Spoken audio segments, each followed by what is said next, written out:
नमस्कार, हिमाचल अभी से मैं दिव्या। पेश है कोरोना वायरस पर स्पेशल बुलेटिन। हिमाचल में ठीक हुए 3 और कोरोना मरीज। बैजनाथ में भर्ती 3 कोरोना मरीजों की रिपोर्ट आई नेगेटिव। महाराष्ट्र से एक श्रमिक ट्रेन के माध्यम से लॉकडाउन के बीच फंसे हिमाचलियों की हुई घर वापसी। 2 महीने बाद कुल्लू जिला में ऑटो की आवाजाही शुरू, कुछ शर्तों के साथ बैठा सकेंगे सवारी। देश में कोरोना वायरस मरीजों का आंकड़ा 1 लाख के पार, पिछले 24 घंटे में 5000 नए केस। कोरोना मामले की जांच की मांग करने वाले देशों के सामने झुका WHO। चेतावनी के बावजूद कोरोना से बचने के लिए हाइड्रोक्सी क्लोरोक्वीन ले रहे डोनाल्ड ट्रंप। यूपी के प्रवासी मजदूरों के लिए प्रियंका की बसों में लगा फिटनेस सर्टिफिकेट का ब्रेक। बिहार के भागलपुर में भीषण सड़क हादसा, ट्रक और बस की टक्कर में 9 मजदूरों की मौत, कई घायल। कोरोना संकट के बीच हिमाचल में 7 साल की बच्ची से दुष्कर्म, आरोपी नाबालिग हिरासत में। अब समाचार विस्तार से। आपके स्वास्थ्य का प्रहरी, श्री बालाजी हॉस्पिटल, कांगड़ा, हिमाचल। हिमाचल में भले ही बाहरी राज्यों से लोगों के लौटने के साथ कोरोना वायरस के मामले बढ़ रहे हैं, लेकिन अच्छी खबर ये है कि संक्रमित मरीज उतनी तेजी से ठीक भी हो रहे हैं। बैजनाथ में भर्ती 3 मरीजों की रिपोर्ट नेगेटिव आई है। तीनों मरीजों में 2 युवक और 1 युवती शामिल है। इस बात की पुष्टि CMO गुरदर्शन गुप्ता ने की है। उन्होंने बताया कि बैजनाथ में 3 मरीजों की रिपोर्ट नेगेटिव आई है, जिसके बाद इन तीनों को अस्पताल से डिस्चार्ज कर दिया गया है। इसी के साथ इन्हें 7 दिन के सख्त होम क्वारंटाइन का पालन करने को कहा गया है। सोमवार को भी 2 कोरोना मरीज ठीक हुए हैं। हमीरपुर के बड़सर क्षेत्र के बिजड़ी और ऊना की कोरोना पॉजिटिव मरीज ठीक हो गई है। इसके बाद कांगड़ा में 12 एक्टिव केस रह गए हैं और हिमाचल में कुल एक्टिव मामलों की संख्या 38 रह गई है। कुल 49 लोगों ने रिकवर किया है। लॉकडाउन के बीच बाहरी राज्यों में हिमाचलियों के घर वापसी का सिलसिला चल रहा है। आज पुणे से 607 हिमाचलियों को लेकर ऊना रेलवे स्टेशन पर विशेष श्रमिक ट्रेन अपने निर्धारित समय से 5.5 घंटे देर से पहुंची। पिछले 24 घंटे में तीसरी श्रमिक ट्रेन है जो हिमाचलियों को लेकर ऊना स्टेशन पहुंची है। DC संदीप कुमार सहित अन्य अधिकारियों ने जोरदार तालियों के साथ ट्रेन में सवार यात्रियों का अभिनंदन किया। पुणे से ऊना पहुंची ट्रेन में कांगड़ा जिला के 215, हमीरपुर के 68, मंडी के 63, शिमला के 53, चंबा के 28, कुल्लू के 37, किन्नौर के 5, बिलासपुर के 16, ऊना के 70, सिरमौर के 9 और सोलन के 41 यात्री अपने प्रदेश में वापस पहुंचे हैं। सबसे पहले कांगड़ा जिला के यात्रियों को प्लेटफॉर्म पर उतारने के बाद उन्हें सैनिटाइज किया गया। इसके बाद हेल्थ डेस्क पर उनकी थर्मल स्क्रीनिंग की गई और उनसे फ्लू जैसे लक्षणों के बारे में जानकारी हासिल की गई। स्टेशन से बाहर निकलने से पहले सभी यात्रियों को खाने पीने की सामग्री तथा मास्क, सैनिटाइजर और पानी की बोतलें प्रदान की गई। इसके बाद उन्हें HRTC की बसों में बिठाकर उनके गंतव्यों की ओर रवाना किया गया। लॉकडाउन 4 की गाइडलाइन के अनुरूप कुल्लू जिला प्रशासन ने ऑटो चलाने की सशर्त अनुमति दे दी है। 2 माह से बंद ऑटो की आवाजाही मंगलवार से शुरू हो गई, लेकिन इस दौरान शर्त यही है कि ऑटो में केवल एक ही सवारी बैठा सकेंगे। इसके लिए किराया भी प्रशासन ने तय किया है। ऑटो को सैनिटाइज भी रोजाना करना होगा। इनके चलने का समय सुबह 9 से शाम 4 बजे तक तय किया गया है, जिससे सैकड़ों ऑटो चालकों ने राहत की सांस ली है। ऑटो यूनियन के अध्यक्ष राजकुमार ठाकुर ने बताया कि 2 माह बाद सड़कों पर चलने वाले ऑटो में एक ही सवारी बैठेगी और ऑटो में सैनिटाइजर भी रखना होगा। इसके साथ ही ऑटो को सैनिटाइज भी करना पड़ेगा। उन्होंने सरकार से मांग की है कि 2 माह से बेकार बैठे ऑटो चालकों की खराब हो चुकी आर्थिक दशा को ध्यान में रखते हुए ऑटो चालकों को राहत के तौर पर आर्थिक पैकेज दें, ताकि उनकी दिक्कतें कुछ कम हो सकें। देश में कोरोना वायरस के मामले तेजी से बढ़ रहे हैं। भारत में मंगलवार को कोरोना वायरस संक्रमितों का कुल आंकड़ा बढ़कर 1 लाख के पार पहुंच गया। स्वास्थ्य मंत्रालय के आंकड़ों के मुताबिक देश में कोरोना वायरस से अब तक 3163 लोगों की मौत हो चुकी है, जबकि संक्रमितों की संख्या 1,01,139 हो गई है। वहीं पिछले 24 घंटों में कोरोना के 4,970 नए मरीज मिले हैं और 134 लोगों की जान गई है। हालांकि राहत की बात यह है कि 39,174 मरीज कोरोना को मात देने में कामयाब हुए हैं। रिकवरी रेट सुधरकर 38.73% पर पहुंच चुका है। कोरोना से सबसे ज्यादा प्रभावित राज्य महाराष्ट्र में संक्रमितों का आंकड़ा 35,000 के पार पहुंच गया है। महाराष्ट्र में कोरोना के 2033 नए मामले सामने आए आए और इस दौरान 51 लोगों की जान गई। महाराष्ट्र में संक्रमितों का कुल आंकड़ा अब 35,058 हो गया है। वहीं मुंबई में कोरोना के 1,185 नए मामले सामने आए, जिसके बाद संक्रमितों की कुल संख्या 21,335 तक पहुंच गई है और 23 मरीजों की मौत के साथ ही मृतकों का आंकड़ा 757 तक जा पहुंचा। महाराष्ट्र में अब तक 1,249 लोगों की कोरोना वायरस से मौत हो चुकी है। अन्य समाचार ब्रेक के बाद।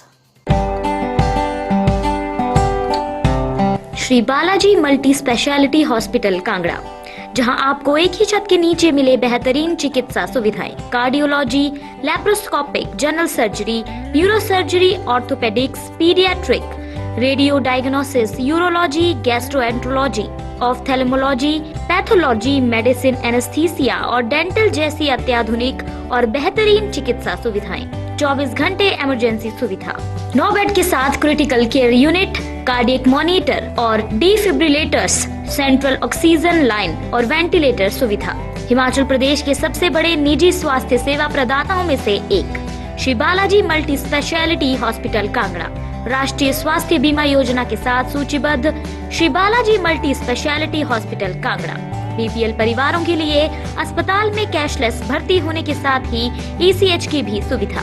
हमारा पता Shri Balaji multi speciality hospital, Balaji Vihar, Ujjain, Kangra. संपर्क करें 9218411108 पर। Shri Balaji multi speciality hospital Kangra.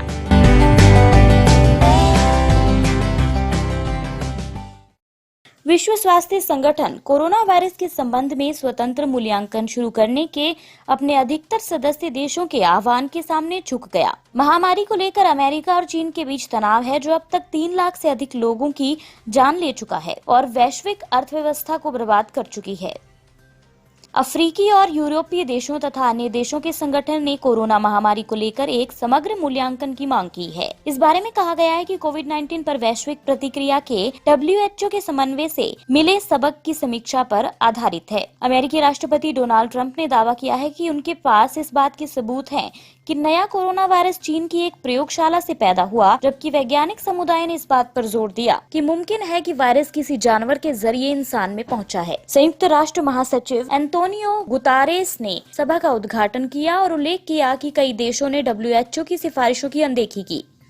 अमेरिकी राष्ट्रपति डोनाल्ड ट्रंप अमेरिका के खाद्य एवं औषधि प्रशासन FDA की चेतावनी के बावजूद हाइड्रोक्सी क्लोरोक्वीन ले रहे हैं। अमेरिकी राष्ट्रपति ने कहा कि वे दवा ले रहे हैं। ये एक ऐसी दवा है जिसे उन्होंने अक्सर कोरोना वायरस के संभावित इलाज में कारगर बताया है। रिपोर्ट के मुताबिक ट्रंप ने कहा कि उन्होंने व्हाइट हाउस के डॉक्टर से इस दवा के बारे में सलाह ली है। हालांकि इस दवा का सेवन उनके लिए उचित नहीं है क्योंकि वे कोविड-19 पॉजिटिव नहीं पाए गए हैं। ट्रंप ने कहा कि मैंने उनसे पूछा कि आपको क्या लगता है। उन्होंने कहा कि अगर आप लेना चाहते हैं तो ठीक है। मैंने कहा हाँ, मैं इसे लेना पसंद करूंगा। ट्रंप ने आगे बताया कि वे लगभग 1 हफ्ते से जिंक के साथ गोली खा रहे हैं। FDA ने दवा का अस्पताल के बाहर इसके इस्तेमाल के खिलाफ चेतावनी दी थी। FDA ने दवा की केवल अस्पतालों में इस्तेमाल की मंजूरी दी थी।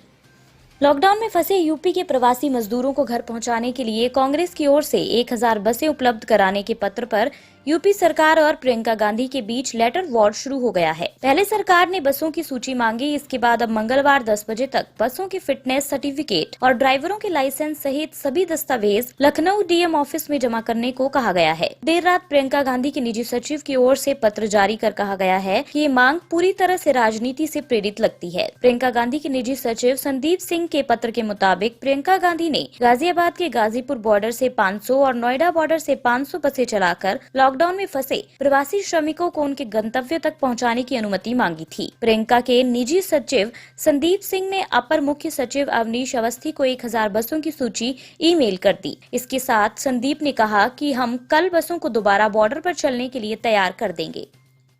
बिहार के भागलपुर में मंगलवार को एक भीषण सड़क हादसा हुआ। नवगछिया राष्ट्रीय राजमार्ग 31 पर अंभो गांव के समीप विपरीत दिशा से आ रहे ट्रक और बस की टक्कर में 9 लोगों की मौत हो गई। ये सभी मजदूर पूर्वी चंपारण के रहने वाले हैं। दोनों वाहनों के बीच टक्कर के बाद ट्रक गड्ढे में गिरकर पलट गया, जिससे ट्रक पर सवार सभी मजदूर ट्रक के नीचे दब गए। मृतकों में किसी की पहचान नहीं हो पाई है। घटना में बस पर बैठे बांका जिला के 35 लोग घायल हो गए, जिसमें 4 लोग गंभीर रूप से घायल हुए हैं। नारायणपुर के पास ही एक बस दुर्घटना होने वाली थी, लेकिन बाल बाल बच गई। लगभग 5:30 बजे अंबो गांव के पास बस ने सामने से आ रहे एक ट्रक में सीधी टक्कर मार दी।